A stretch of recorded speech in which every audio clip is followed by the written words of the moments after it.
G'day everyone, welcome back to the channel. This is Den here from Tropical Zooms. Today I wanted to share with you my latest toy. It's probably my favourite toy at the moment. Without any further ado, here it is. This is my Fatboy Harlem e-bike. I absolutely love this little e-bike. It's made my car almost obsolete. I ride it everywhere I go. If I need to go to the shops and get milk and bread, throw my bits and pieces in the back basket or my little dog in the back basket, and away I go.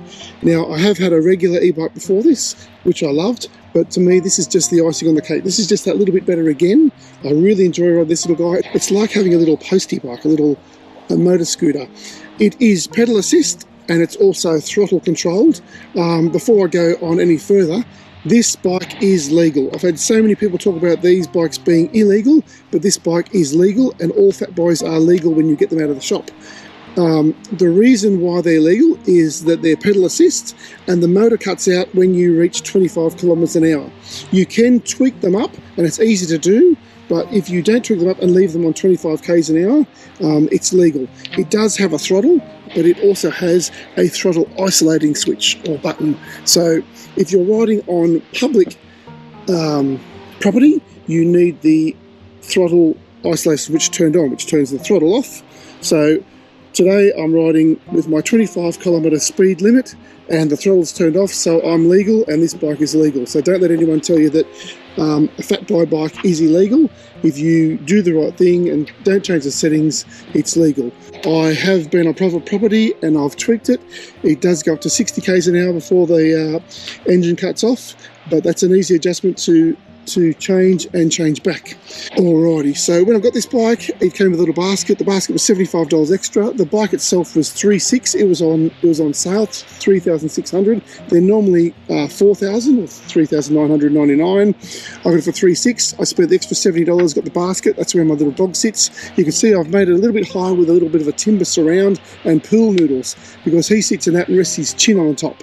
When it was just the basket itself is a little bit too low. Okay, now to turn this bike's turned on at the moment, so I'll just turn it off here. You can see there's a button here. There's a plus button, minus button, a menu button, and a power button. Now before I press the power button, I'll just go around the back here. There is a little switch at the back. This is the main on and off switch or button. I push that in. While I'm here, that's the plug-in connection point for the charger, and this here is a tail light. When you're riding along, the tail light is always on and the headlight is always on. Before I read it, that's the headlight, and this little headlight, when you're riding, it's set to be on all the time. There's this outer globe here that's on all the time when you're riding, and there's high and low beams, actually high and low beams. When you do switch the high and low beams on when you're riding at night, it is as good as a car headlight. I was surprised just how good this little headlight is. You can ride pitch black and you'll have clear vision in front of you. These little tyres are great. As I said, it's like a little motorbike. But I did buy inserts for the tyres called Tannis Armour, and they are supposed to reduce your chances of a puncture by 95%. It did say somewhere, I don't know if it was on the website or whether I was just reading a forum, but it did say if you do get a puncture, you can still ride the bike at 10 k's an hour.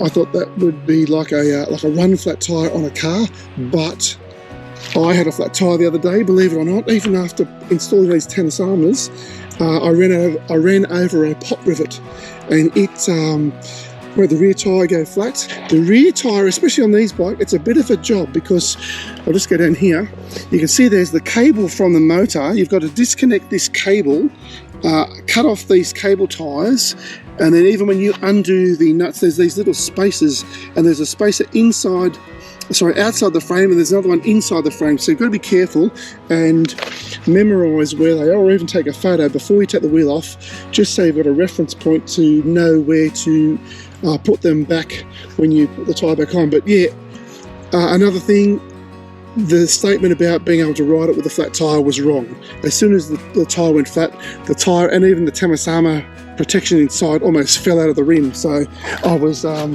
stuffed, and I didn't have any puncture repair kit, so that was a bad sort of move on my behalf. I thought I was safe. But since then I've got a little punch repair kit inside, so I can change that. I've only got a bicycle pump on this at the moment, which probably would struggle to do the job because the inner tubes are so large in volume. I think I'd be there half a day just to inflate it to the minimum pressure. Okay, so here are the tools that I've prepared myself, that I've got myself to deal with a flat tyre. And I just wanted to run through them with you. Naturally, a spare tube. The tyres on these little fat boys are 20-inch by 4-inch. And this tube, because I've got the Tanasama inside, I've got 20-inch by 3.5 to 4-inch.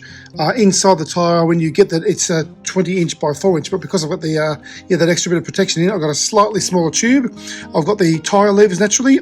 I've got my Stanley knife, and this is to cut the cable tyres on the cable that feeds the motor right through to the hub. I've got a set of metric Allen keys. I've got a shifting spanner. I've got some glueless patches, which are pretty good. Now I've got a 21mm socket and a 15mm socket. In the kit, when you get your Fat Boy, you get a 22 open-ended spanner, which I find is a little bit too loose. But when I compare that to this 21mm socket, fits on perfectly, very snug. So there's a 21mm socket for the rear wheel axle nuts, and there's a 15mm socket for the front wheel axle nuts, and I've just got the socket connection wrench here.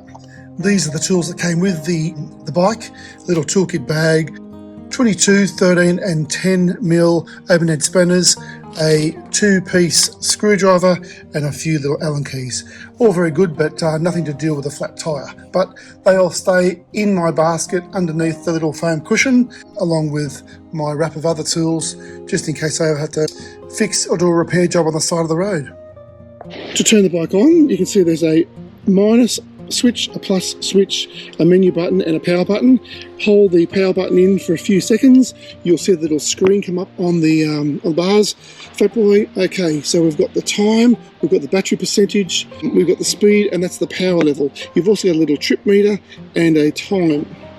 So to get riding, you can decide your power level with pedal assist. You can have the power going for pedal assist, and when you use the throttle, it doesn't work off the power level. The throttle just gives you the full power as you're riding.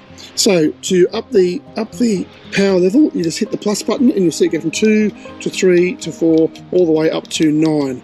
And I can tell you that when you're on a power level of 9, it is a ripper. You do move the pedals, but that's about all you're doing. When you're on 9, especially along the flats, and you're moving the pedals, the thing just takes off from underneath you. It is really like a little motorbike. So to me, I actually don't even worry about the throttle. I like moving my legs along when I'm riding, and having it on level 9 or even one of the higher levels, the bike's just taking off from underneath you. It's also got 7-speed gears, Shimano gears. You can see the little dial there. You're just going to work your way through the gears, 1 to 7 and back again. It's an absolute ripper. Riding this bike without power, especially up hills, was quite a job. I think from memory, these little bikes are 38 kilos standard, and now that I've put all my little bits and pieces on top, it's probably hitting 40 kilos or just over 40 kilos, but it's an absolute ripper. Dual suspension. I love having dual suspension. I've ridden a few hardtails and they're hard on the back, but having dual suspension is very nice. It came with doubling foot pegs, so on my bike, I was doubling my wife around the first day. 180 kilogram limit. It was a bit cozy.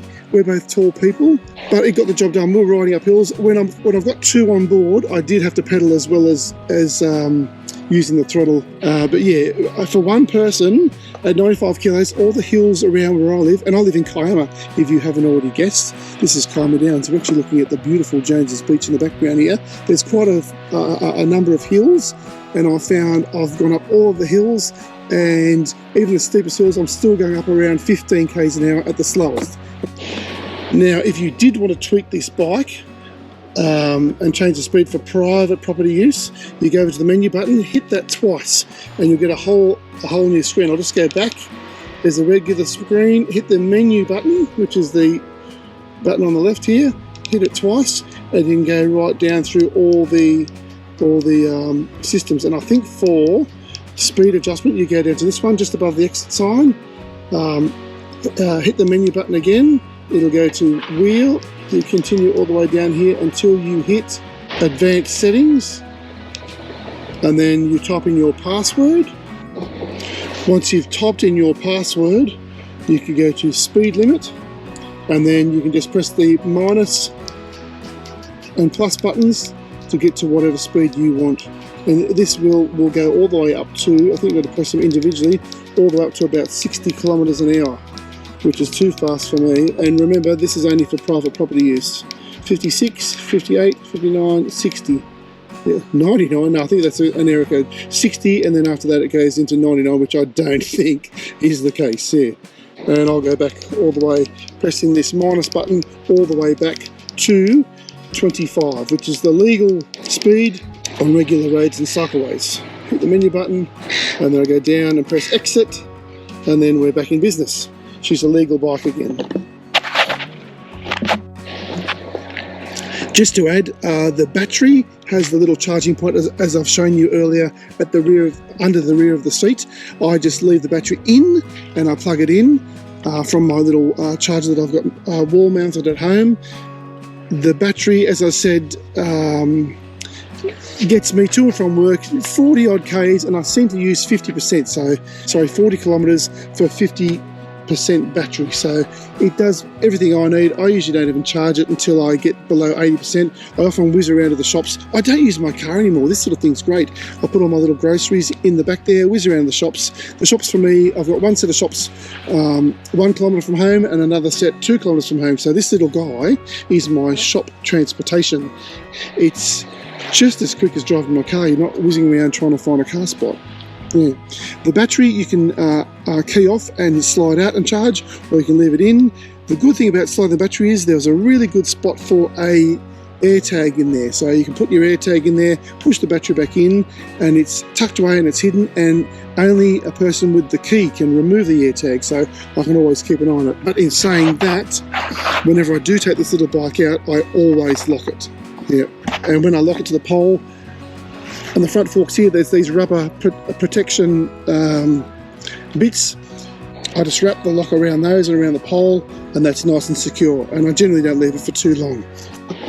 Just to add, on this little display screen, I hit the menu button and you see down the bottom, see it's on trip and time. If I press the menu button, it goes to odometer, which I've done 668 kilometers, and time. I reset this 17 minutes ago. Press the menu button again, it shows you range. It says I've got 47 kilometers on level 9.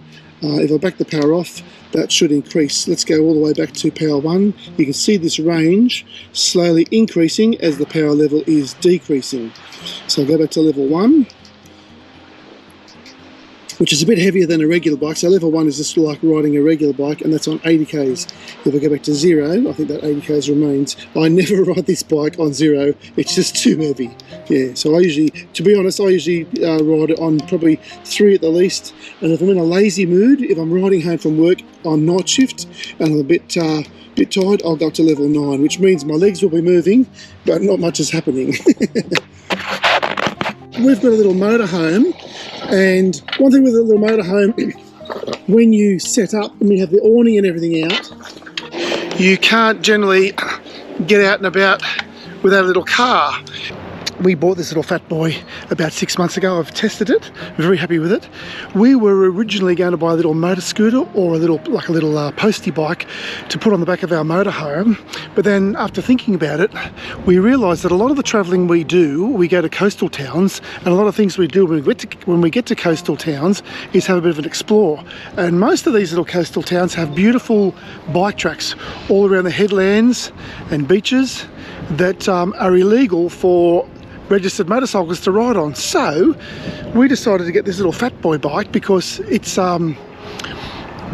got double foot pegs, so you can double on it. It's got a very comfortable seat, like a motorbike seat. It easily fits 2. Actually, it easily fits 3. And we can ride around on these headlands legally and check the place out. I'll put the basket on the back for 2 reasons. There's one reason sitting right there. And the second reason is if he stays back at the van with Mum, I can whiz down to the shops and get our milk, bread and supplies for brekkie, lunch and dinner. So this little guy ticks most of the boxes, whereas a registered motorbike wouldn't. So yeah, that's why we've got this little guy. As you can see here with the two of us in it, with me and Spencer, we're over 100 kilos, but we can tackle any hill quite easily. Well, I hope you like that little bike and my little rundown on my bike. If you have any questions, please leave them in the comment section below. Please click that like button. Do me a favour, click that like button. It does my channel the world of good. Don't forget to subscribe if you want to see more, and please feel free to share with others. All right, thanks for watching, and I'll see you in the next one. Bye-bye.